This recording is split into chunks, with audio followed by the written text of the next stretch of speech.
ओम शांति।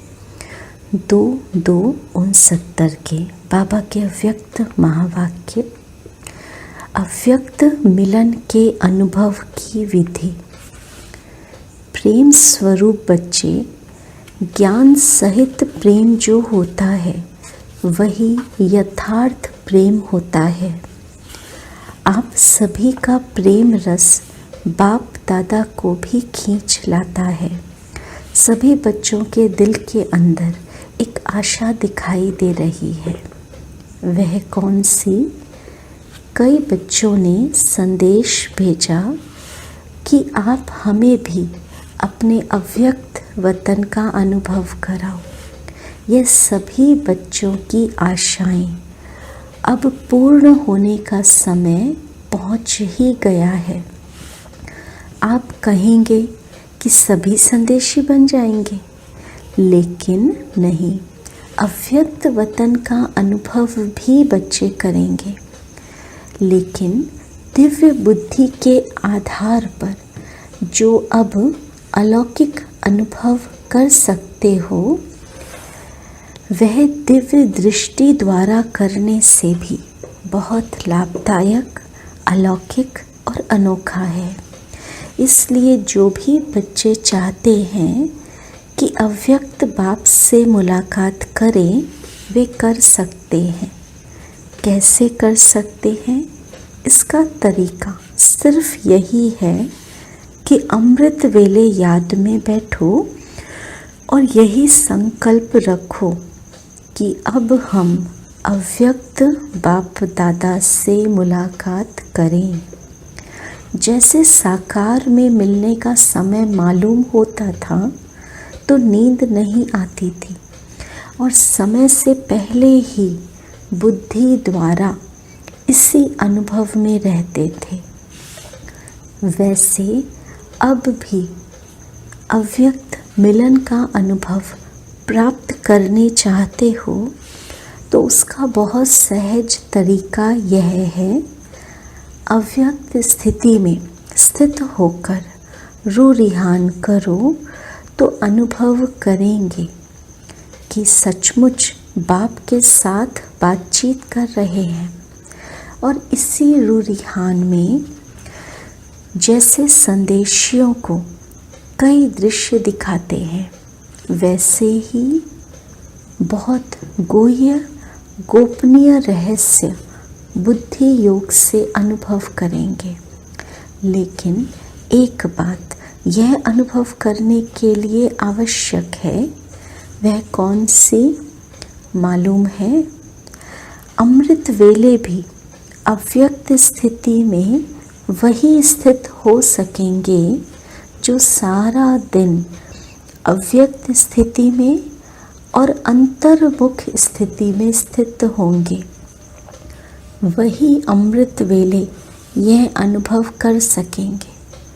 इसलिए अगर स्नेह है और मिलने की आशा है तो यह तरीका बहुत सहज है। करने वाले कर सकते हैं और मुलाकात का अनोखा अनुभव प्राप्त कर सकते हैं। वतन में बैठे बैठे कई बच्चों के दिलों की आवाज़ पहुंचती रहती है। आप सोचते होंगे शिव बाबा बहुत कठोर है, लेकिन जो होता है उसमें रहस्य और कल्याण है। इसलिए जो आवाज़ पहुंचती है वह सुन करके हर्षाता रहता हूँ। क्या बाप दादा निर्मोही है? आप सभी बच्चे निर्मोही हो, निर्मोही बने हो, तो बाप दादा निर्मोही और बच्चों में शुद्ध मोह, तो मिलन कैसे होगा? बाप दादा में शुद्ध मोह है। साकार बाबा का बच्चों में शुद्ध प्यार था, शिव बाबा का नहीं है, बाप दादा का है। जैसा हमारा है वैसा नहीं। शुद्ध मोह बच्चों से भी जास्ती है, लेकिन बाप दादा और बच्चों में एक अंतर है।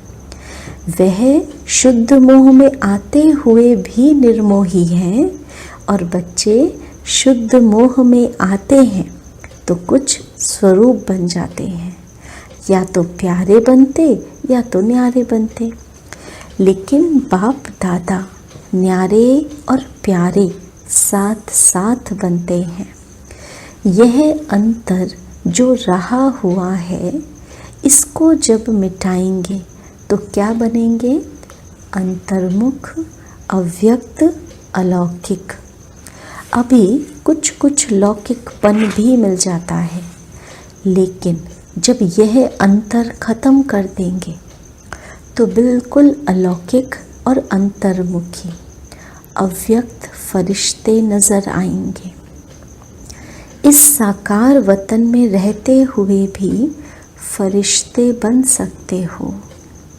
आप फिर कहेंगे, आप वतन में जाकर फरिश्ता क्यों बने, यहाँ ही बनते। लेकिन नहीं, जो बच्चों का काम वह बच्चों को साजे, जो बाप का कार्य है वह बाप ही करते हैं। बच्चों को अब पढ़ाई का शो दिखाना है, टीचर को पढ़ाई का शो नहीं दिखाना है। टीचर को पढ़ाई पढ़ानी होती है, स्टूडेंट को पढ़ाई का शो दिखाना होता है। शो केस में शक्तियों को, पांडवों को आना है। बाप दादा तो है ही गुप्त। अभी सभी के दिल में यही संकल्प है कि अब जल्दी जल्दी ड्रामा की सीन चलकर ख़त्म हो। लेकिन जल्दी होगी, हो सकती है, होगी या हो सकती है। भावी जो बनी हुई है वह तो बनी हुई बनी ही रहेगी, लेकिन बनी हुई भावी में यह इतना नज़र आता है कि अगर कल पहले माफिक संकल्प आता है तो संकल्प के साथ साथ अवश्य पहले भी पुरुषार्थ तीव्र किया होगा। तब तो यह भी संकल्प आता है कि ड्रामा का सीन जल्दी पूरा कर सभी अव्यक्त वतनवासी बन जाएं। बनना तो है, लेकिन आप बच्चों में इतनी शक्ति है जो अव्यक्त वतन को भी व्यक्त में खींचकर ला सकते हो। अव्यक्त वतन का नक्शा व्यक्त वतन में बना सकते हो। आशाएं तो हरेक की बहुत है, ऐसे ही पहुंचती है जैसे इस साकार दुनिया में बहुत बड़ी ऑफिस होती है टेलीफोन और टेलीग्राफ की।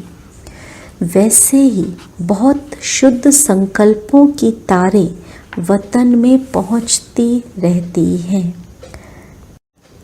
अभी क्या करना है? कई बच्चों के कुछ लोक संग्रह प्रति प्रश्न भी हैं, वह भी पहुंचते हैं। कई बच्चे मूंझते हैं कि साकार द्वारा तो यह कहा कि सूक्ष्म वतन है ही नहीं, तो बाबा कहाँ गए, कहाँ से मिलने आते हैं, कहाँ यह संदेश भेजते हैं, क्यों भोग लगाते हो? इसका भी राज है। क्यों कहा गया था? इसका मूल कारण यही है कि जैसे आप लोगों ने देखा होगा कि कभी कभी छोटे बच्चे जब कोई चीज़ के पीछे लग जाते हैं तो वह चीज़ भल अच्छी भी होती है, लेकिन हद से ज़्यादा उस अच्छी चीज़ के पीछे पड़ जाते हैं तो बच्चों से क्या किया जाता है? वह चीज़ उनकी आँखों से छिपाकर यह कहा जाता है कि है ही नहीं। इसलिए ही कहा जाता है कि इसकी जो एक्स्ट्रा लगन लग गई है वह कुछ ठीक हो जाए।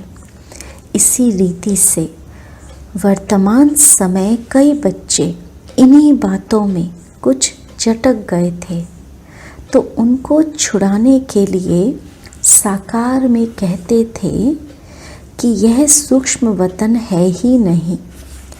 तो यह भी बच्चों की इस बात से बुद्धि हटाने के लिए कहा गया था, लेकिन इसका भाव यह नहीं है कि अगर बच्चों से चीज़ छिपाई जाती है तो वह चीज़ खत्म हो जाती है।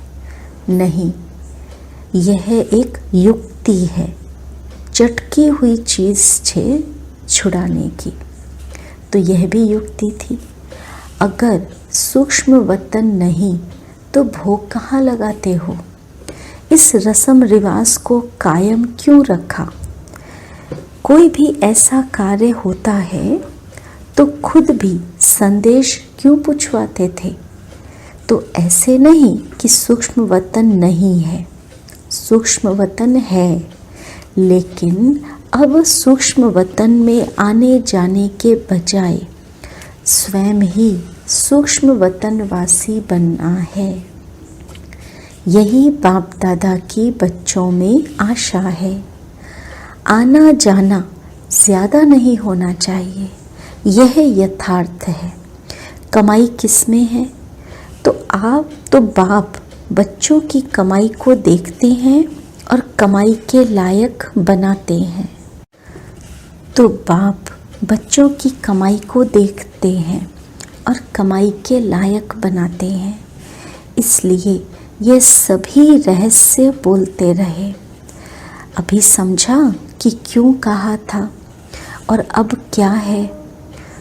सूक्ष्म वतन के अव्यक्त अनुभव को अनुभव करो, सूक्ष्म स्थिति को अनुभव करो।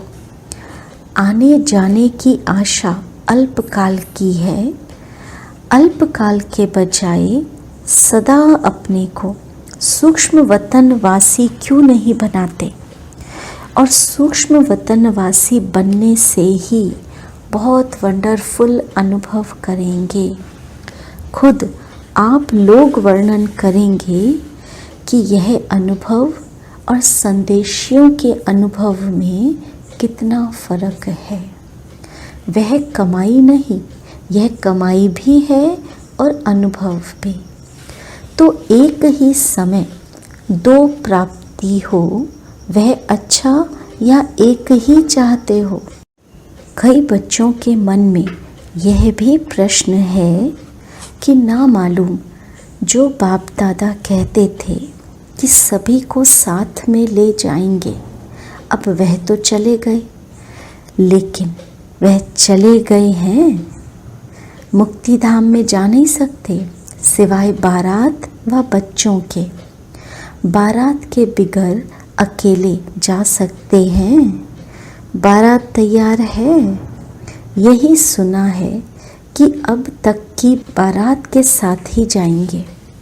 जब बारात ही सज रही है तो अकेले कैसे जाएंगे? अभी तो सूक्ष्म वतन में ही अव्यक्त रूप से स्थापना का कार्य चलता रहेगा। जब तक स्थापना का कार्य समाप्त नहीं हुआ है, तब तक बिना कार्य सफल किए हुए घर नहीं लौटेंगे। साथ ही चलेंगे और फिर चलने के बाद क्या करेंगे? मालूम है क्या करेंगे? साथ चलेंगे और साथ रहेंगे। फिर साथ साथ ही सृष्टि पर आएंगे। आप बच्चों का जो गीत है, कभी भी हाथ और साथ न छूटे, तो बच्चों का भी वायदा है तो बाप का भी वायदा है। बाप अपने वायदे से बदल नहीं सकते। और भी कोई प्रश्न है? यूँ तो समय प्रति समय सब स्पष्ट होता ही जाएगा। कईयों के मन में यह भी है ना कि ना मालूम जन्म होगा व क्या होगा। जन्म होगा जैसे आपकी मम्मा का जन्म हुआ वैसे होगा। आप बच्चों का विवेक क्या कहता है? ड्रामा की भावी को देख सकते हो, थोड़ा थोड़ा देख सकते हो। जब आप लोग सबको कहते हो कि हम त्रिकालदर्शी बाप के बच्चे हैं, तो आने वाले काल को नहीं जानते हो। आपके मन के विवेक अनुसार क्या होना चाहिए। अव्यक्त स्थिति में स्थित होकर हाँ व ना कहो तो जवाब निकल आएगा। इस रीति से बाप दादा ने 2-4 से पूछा। बहुत करके सभी का यही विचार था कि नहीं होगा। आज ही उत्तर चाहते हो या बाद में? हलचल तो नहीं मच रही है। यह भी एक खेल रचा जाता है। छोटे छोटे बच्चे तालाब में पत्थर मारकर उनकी लहरों से खेलते हैं, तो यह भी एक खेल है। बाप तुम सभी के विचार सागर में प्रश्नों के पत्थर फेंककर तुम्हारे बुद्धि रूपी सागर में लहर उत्पन्न कर रहे हैं। उन्हीं लहरों का खेल बाप दादा देख रहे हैं। अभी आप सबके साथ ही अव्यक्त रूप से स्थापना के कार्य में लगे रहेंगे। जब तक स्थापना का पार्ट है तब तक अव्यक्त रूप से आप सभी के साथ ही हैं। समझ गए? वतन में मम्मा को भी इमर्ज किया था। पता है क्या बात चली? जैसे साकार रूप में साकार वतन में मम्मा बोलती थी कि बाबा आप बैठे रहिए, हम सब काम कर लेंगे।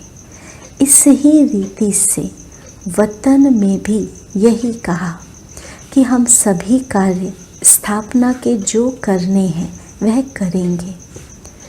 आप बच्चों के साथ ही बच्चों को बहलाते रहिए। ऐसे ही साकार में कहती थी, वही वतन में रू रिहान चली। आप सभी के मन में तो होगा ही कि हमारी मम्मा कहाँ गई।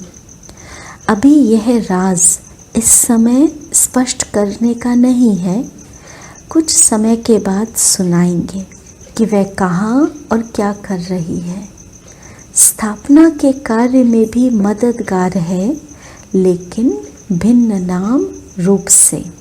अच्छा, अब तो टाइम हो गया है। आज वतन में दूर से ही सवेरे से खुशबू आ रही थी। देख रहे थे कैसे स्नेह से चीज़ें बना रहे हैं।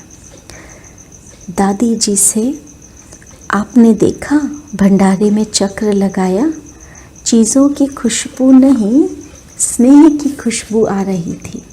ये स्नेह ही अविनाशी बनाता है। अविनाशी स्नेह है ना, याद हर एक की पहुंचती है। उसका रिस्पॉन्ड लेने के लिए अवस्था चाहिए। रिस्पॉन्ड फौरन मिलता है। जैसे साकार में बच्चे बाबा कहते थे तो बच्चों को रिस्पॉन्ड मिलता था, तो रिस्पॉन्ड अब भी फौरन मिलता है, लेकिन बीच में व्यक्त भाव को छोड़ना पड़ेगा, तब ही उसका रिस्पॉन्ड को सुन सकेंगे। अब तो और ही ज़्यादा चारों ओर सर्विस करने का अनुभव कर रहे हैं। अब अव्यक्त होने के कारण एक और क्वालिटी बढ़ गई है। कौन सी मालूम है? वह यह है, पहले तो बाहरयामी था, अभी अंतर्यामी हो गया हूँ। अव्यक्त स्थिति में जानने की आवश्यकता नहीं रहती।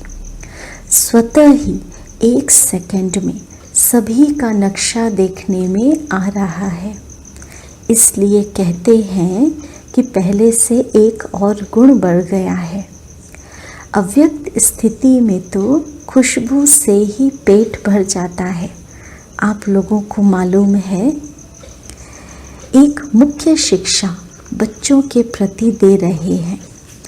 अब सर्विस तो करनी ही है। यह तो सभी बच्चों की बुद्धि में लक्ष्य है और लक्ष्य को पूर्ण भी करेंगे, लेकिन इस लक्ष्य को पूर्ण करने के लिए बीच में एक मुख्य विघ्न आएगा। वह कौन सा पता है? मुख्य विघ्न सर्विस में बाधा डालने के लिए कौन सा आएगा? सभी के आगे नहीं, मेजॉरिटी के आगे आएगा। वह कौन सा विघ्न है? पहले से ही बता देते हैं। सर्विस करते करते यह ध्यान रखना कि मैंने यह किया, मैं ही यह कर सकता हूँ। यह मैंपन आना, इसको ही कहा जाता है ज्ञान का अभिमान, बुद्धि का अभिमान, सर्विस का अभिमान। इन रूपों में आगे चलकर विघ्न आएंगे, लेकिन पहले से ही इस मुख्य विघ्न को आने नहीं देना। इसके लिए सदा एक शब्द याद रखना कि मैं निमित्त हूँ। निमित्त बनने से ही निराकारी, निरंकारी और नम्र चित्त निसंकल्प अवस्था में रह सकते हैं। अगर मैंने किया, मैं आया, तो मालूम है क्या होगा? जैसे निमित्त बनने से निराकारी, निरंकारी, निसंकल्प स्थिति होती है, वैसे ही मैं आने से मगरूरी, मुरझाइश, मायूसी आ जाएगी। उसकी फिर रिजल्ट क्या होगी? आखिरी अंत में उसकी रिजल्ट यही होती है कि चलते चलते जीते हुए भी मर जाते हैं। इसलिए इस मुख्य शिक्षा को हमेशा साथ रखना कि मैं निमित्त हूँ। निमित्त बनने से कोई भी अहंकार उत्पन्न नहीं होगा। नहीं तो अगर मैंपन आ गया तो मतभेद के चक्र में आ जाएंगे। इसलिए इन अनेक व्यर्थ के चक्रों से बचने के लिए स्वदर्शन चक्र को याद रखना, क्योंकि जैसे जैसे महारथी बनेंगे वैसे ही माया भी महारथी रूप में आएगी। साकार रूप में अंत तक कर्म करके दिखाया। क्या कर्म करके दिखाया? याद है क्या शिक्षा दी? यही कि निरंकारी और निर्माण चित्त होकर एक दो में प्रेम प्यार से चलना है। एक माताओं का संगठन बनाना, जैसे कुमारियों का ट्रेनिंग क्लास किया है, वैसे ही माताएं जो मददगार बन सकती हैं और हैं, उन्हों का मधुबन में संगठन रखना। कुमारियों के साथ माताओं का संगठन हो। संगठन के समय फिर आना होगा। स्नेह को देखते हैं तो ड्रामा याद आ जाता है। ड्रामा जब बीच में आता है तो साइलेंस हो जाते हैं। स्नेह में आए तो क्या हाल हो जाएगा? नदी बन जाएंगे। लेकिन नहीं, ड्रामा, जो कर्म हम करेंगे वह फिर सभी करेंगे। इसलिए साइलेंस। अगर सभी साथ होते तो जो अंतिम कर्मातीत अवस्था का अनुभव था वह ड्रामा प्रमाण और होता, लेकिन था ही ऐसे, इसलिए थोड़े ही सामने थे। सामने होते भी जैसे सामने नहीं थे। स्नेह तो वतन में भी है और रहेगा, अविनाशी है ना। लेकिन जो सुनाया कि स्नेह को ड्रामा साइलेंस में ले आता है और यही साइलेंस शक्ति को लाएगी, फिर वहाँ साकार में मिलन होगा। अभी अव्यक्त रूप में मिलते हैं, फिर साकार रूप में सतयुग में मिलेंगे। वह सीन तो याद आती है ना, खेलेंगे, पाठशाला में आएंगे, मिलेंगे। आप नूरे रतन सतयुग की सीनरी वतन में देखते रहते हो। जो बाप देखते हैं वह बच्चे भी देखते रहते हैं और देखते जाएंगे। अब तो ज्वाला रूप होना है। आपका ही ज्वाला रूप का यादगार है। पता है ज्वाला देवी भी है। वह कौन है? ये सभी शक्तियों को ज्वाला रूप देवी बनना है। ऐसी ज्वाला प्रज्वलित करनी है जिस ज्वाला में यह कलयुगी संसार जलकर भस्म हो जाएगा। अच्छा, विदाई के समय बाप दादा बोले, सभी सेंटर्स के अव्यक्त स्थिति में स्थित हुए नूरे रत्नों को बाप व दादा का अव्यक्त याद प्यार स्वीकार हो। साथ साथ जो इशारा दिया है उसको जल्दी से जल्दी जीवन में लाने का तीव्र पुरुषार्थ करना है। अच्छा, गुड नाइट। सभी शिव शक्तियों और पांडवों प्रति बाप की नमस्ते। अच्छा, ओम शांति। ओम शांति। 6/2/69 के बाबा के अव्यक्त महावाक्य, महिमा सुनना छोड़ो, महान बनो। सभी याद की यात्रा में बैठे हो। पढ़ाई का सार तो समझ में आ गया। उस सार को जीवन में ला करके दुनिया को वह राज सुनाना है। रचयिता और रचना की नॉलेज को तो समझ गए हो। सुना तो बहुत है, लेकिन अब जो सुना है वह स्वरूप बन के सभी को दिखाना है। कैसे दिखाएंगे? आपकी हर चलन से बाप और दादा के चरित्र नजर आवे। आपकी आँखों से उस ही बाप को देखें। आपकी वाणी से उन्हीं की नॉलेज को सुने।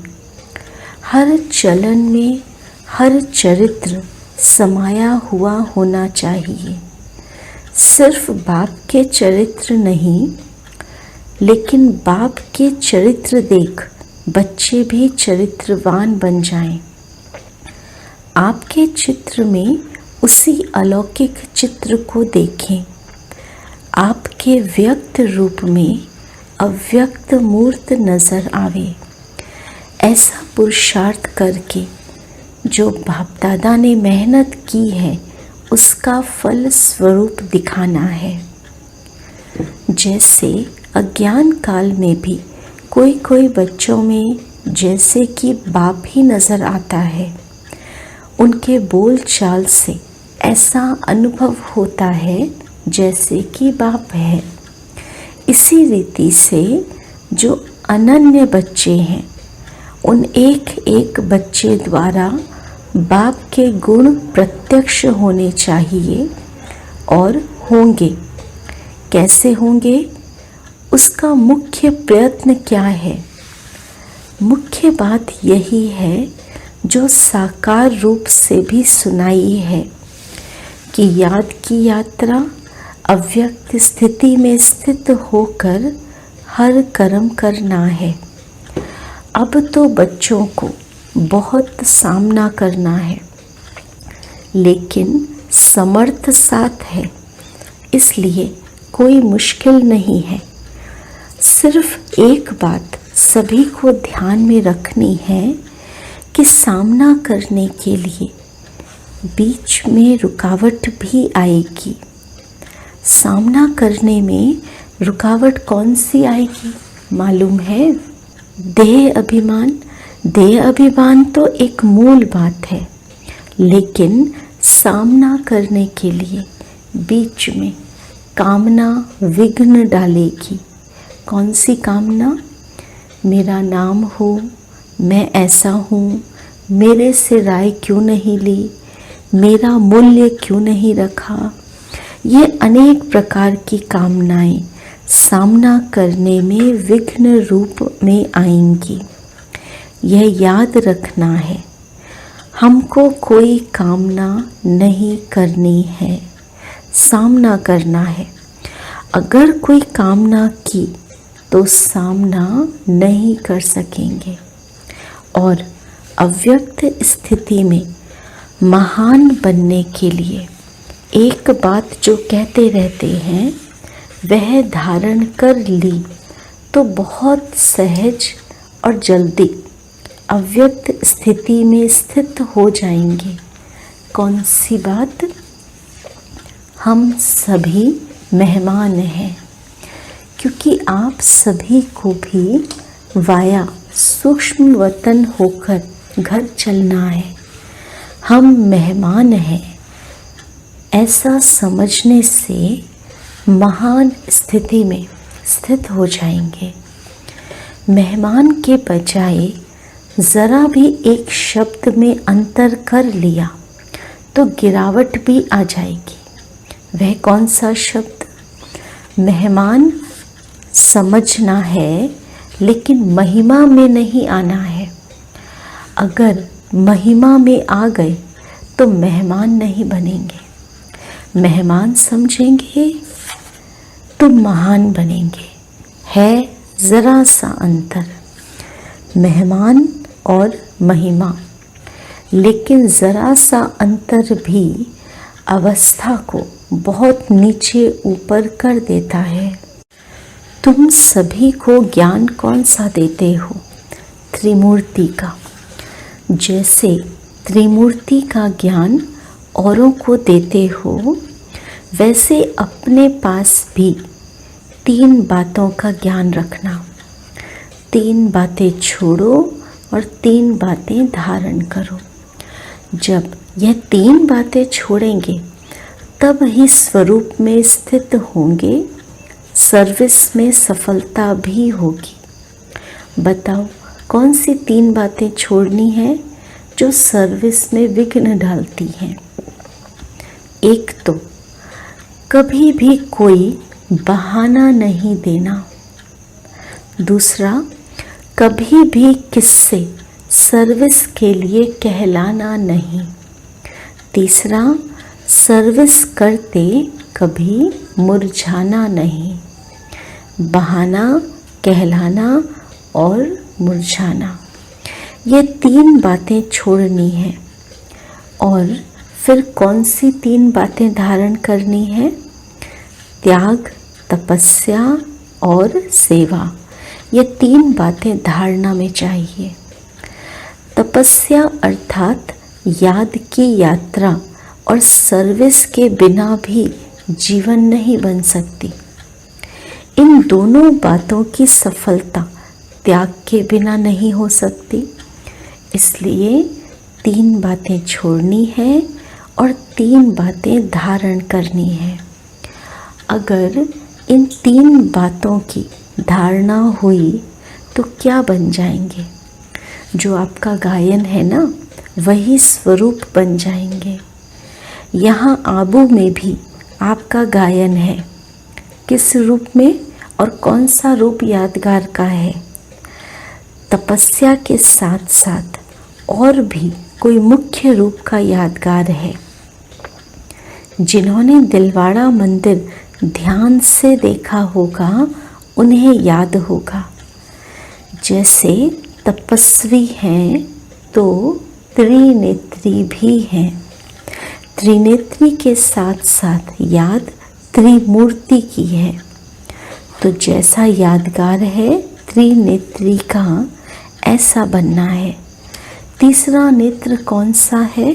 ज्ञान का। ज्ञान का तीसरा नेत्र ही यादगार के रूप में दिखाया है।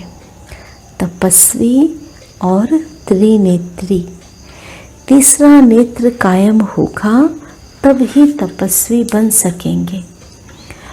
अगर ज्ञान का नेत्र गायब हो जाता है तो तपस्या भी नहीं रह सकती। इसलिए अब त्रिमूर्ति शब्द को भी याद करके धारणा में चलेंगे तो वह बन जाएंगे जो शक्तियों का गायन है। जो प्रभाव है वह देखने में आएगा। अभी गुप्त है। अभी तक शक्तियाँ गुप्त क्यों है? क्योंकि अभी तक अपने स्वमान, अपनी सर्विस और अपनी श्रेष्ठताएं अपने से ही गुप्त हैं। अपने से ही गुप्त होने कारण सृष्टि से भी गुप्त है। जब अपने में प्रत्यक्षता आएगी तब सृष्टि में भी प्रत्यक्षता होगी।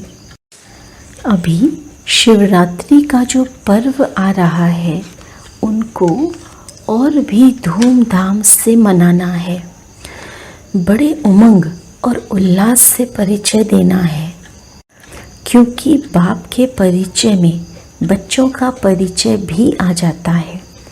बच्चे बाप का परिचय देंगे तो बाप फिर अव्यक्त में बच्चों का परिचय, बच्चों का साक्षात्कार आत्माओं को कराते रहेंगे। तो इस शिवरात्रि पर कुछ नवीनता करके दिखानी है। क्या नवीनता करेंगे? अब तक जो भाषण किए हैं वह यथा योग यथा शक्ति तो करते रहते हो, लेकिन अब खास शक्ति रूप से भाषण करने हैं। शक्ति रूप का भाषण क्या होता है? ललकार करना। क्या ललकार करेंगे? और ही जोर शोर से समय की पहचान दो और उन्हों को बार बार सुनाओ कि यह बाप का कर्तव्य अब जास्ती समय नहीं है। कुछ तो हाथ से गंवा दिया, लेकिन जो कुछ थोड़ा समय रहा है उनको भी गंवा न दो। ऐसे फोर्स से समय की पहचान दो। जैसे आजकल साइंस वाले ऐसे ऐसे बॉम्ब्स बना रहे हैं जो अपने स्थान पर बैठे हुए भी जहां बॉम्ब लगाना होगा वहां का निशाना दूर बैठे भी कर सकते हैं। तो साइंस की शक्ति से तो श्रेष्ठ साइलेंस है। जैसे वह साइंस के लोग गोले बनाते हैं, वैसे अब शक्तियों को साइलेंस की शक्ति से गोले फेंकने हैं। शुरू शुरू में शक्तियों की ललकार ही चलती थी। अभी शुरू जैसी ललकार नहीं है। अभी विस्तार में पड़ गए हैं। विस्तार में पड़ने से ललकार का रूप गुप्त हो गया है। अभी फिर से बीज रूप अवस्था में स्थित होकर ललकार करो। उस ललकार से कईयों में बीज पड़ सकता है, लेकिन बीज रूप स्थिति में स्थित रहेंगे तो अनेक आत्माओं में समय की पहचान और बाप की पहचान का बीज पड़ेगा। अगर बीज रूप स्थिति में स्थित न रहे, सिर्फ विस्तार में चले गए तो क्या होगा? ज़्यादा विस्तार से भी वैल्यू नहीं रहेगी, व्यर्थ हो जाएगा। इसलिए बीज रूप स्थिति में स्थित हो, बीज रूप की याद में स्थित हो, फिर बीज डालो। फिर देखना यह बीज का फल कितना अच्छा और सहज निकलता है। अभी तक मेहनत जास्ती की है, प्रत्यक्ष फल कम है। अभी मेहनत कम करो, प्रत्यक्ष फल ज़्यादा दिखाओ। स्नेह तो सभी का है ही, लेकिन स्नेह का स्वरूप भी कुछ दिखाना है। यूँ तो सदैव इस स्थिति में रहना चाहिए, लेकिन खास शिवरात्रि तक हर एक बच्चे को ऐसा समझना चाहिए जैसे शुरू में आप बच्चों की भट्टी के प्रोग्राम चलते थे। इसी रीति से हर एक को समझना चाहिए शिवरात्रि तक हमको याद की यात्रा की भट्टी में ही रहना है। बिल्कुल अव्यक्त स्थिति में स्थित रहना है। अपनी चेकिंग करने का ध्यान रखो। फिर इस अव्यक्त स्थिति का कितना प्रभाव निकलता है। मुश्किल नहीं है, बहुत सहज है। कारोबार में आते हुए भी भट्टी चल सकती है। यह तो आंतरिक स्थिति है। आंतरिक स्थिति का प्रभाव जास्ती पड़ता है। सभी अमृत वेले मुलाकात करते हो। अभी तक ऐसा वायुमंडल नहीं पहुंचा है। अब तक मधुबन वालों ने भी स्नेह का सबूत नहीं दिया है। चारों ओर से बहुत कम बच्चे हैं जिन्होंने स्नेह का सबूत दिया है। बाप का बच्चों से कितना स्नेह था। स्नेह का सबूत प्रैक्टिकल में कितना समय दिया। क्या दिया था याद है? खास अपनी तबीयत को भी न देखकर क्या सबूत दिया था। अपनी शारीरिक स्थिति को न देखते भी कितना समय खास सर्च लाइट देते थे। कितना समय स्नेह का सबूत दिया। आप कहते थे शरीर पर इफ़ेक्ट आता है, लेकिन बाबा ने अपने शरीर को देखा। यह स्नेह का सबूत था। अब बच्चों को भी रिटर्न में स्नेह का सबूत देना है। जो कर्म करके दिखाया वही करना है। अमृत वेले जैसे साकार रूप में करके दिखाया, वैसे ही बच्चों को करना चाहिए। नहीं तो अब तक यही रिजल्ट देखी है। इस बात में अपने दिल को खुश कर लेते हैं, उठे और बैठे, लेकिन वह रुहाब शक्ति स्वरूप की स्मृति नहीं रहती। शक्ति रूप के बदले क्या मिक्स हो गया है? सुस्ती।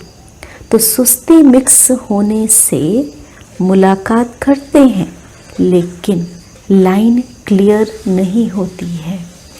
इसलिए मुलाकात से जो अनुभव होना चाहिए वे नहीं कर पाते हैं। मिक्सचर है।